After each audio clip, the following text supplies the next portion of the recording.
जय हिंद, जय महाराष्ट्र, जय भीम। रमाबाई आंबेडकर नगर, कामराजनगर झोपडपट्टी पुनर्वसन प्रकल्प आता खूप वेगाने सुरू आहे। जवळपास 3000पेक्षाही जास्त घरं खाली झालेली असून त्यातील 2800 पेक्षाही जास्त घरं आणि दुकानं तोडण्यात आलेली आहेत। सर्व कमिटी मेंबर आणि सर्व पदाधिकारी आणि सर्वच पक्षाचे राजकीय पदाधिकारी देखील या प्रकल्पासाठी खूप आपला जीव लावून काम करत आहेत आणि त्यामुळेच हा प्रकल्प एवढ्या मोठ्या प्रमाणात यशस्वी झालेला आहे। तर मी या सर्व कमिटी मेंबर, झोपडीधारक आणि सर्व राजकीय पक्षाच्या पदाधिकाऱ्यांचे देखील आभार मानतो की आज हा प्रकल्प आपण एवढा मोठा प्रकल्प रमाबाई आंबेडकर नगर, कामराजनगरमध्ये यशस्वी करून दाखवत आहोत।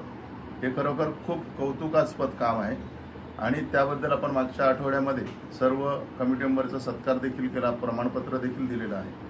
तर आपल्याला आणखी एक आनंदाची गोष्ट सांगण्याची आहे की आपल्या N19 मधील बऱ्याचशा झोपडीधारकांचे चेक आलेले नाहीत किंवा चेक आलेले आहेत पण चुकीच्या नावाने आलेले आहेत, जुन्या मालकाच्या नावाने आलेले आहेत। नवरा वारला असेल तर त्याच्या पत्नीच्या नावाने यायला पाहिजे, तर वारलेल्या व्यक्तीच्याच नावाने आलेले आहेत।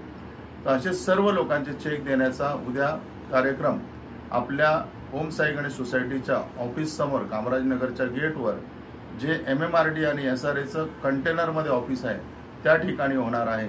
तरी ज्या लोकांना चेक मिळालेले नाहीत त्या सर्वांनी उद्या बरोबर सकाळी 11:30 वाजता सर्व झोपडीधारकांनी चेक घेण्यासाठी यावी अशी विनंती करतो। त्या ठिकाणी तुम्हाला तुमचे चेक जागेवरच लिहून देण्यासाठी SRAचे सर्व अधिकारी येत आहेत। तर आपल्या सर्वांना पुन्हा एकदा नम्र विनंती करतो की ज्या झोपडीधारकांना चेक मिळालेले नाहीत त्यांनी उद्या 11:30 वाजता MMRD आणि SRAच्या ऑफिसला कामराजनगरच्या गेटवर आपल्या ओम साई गणेशच्या ऑफिस जवळ यावे। जय हिंद, जय महाराष्ट्र, जय भीम।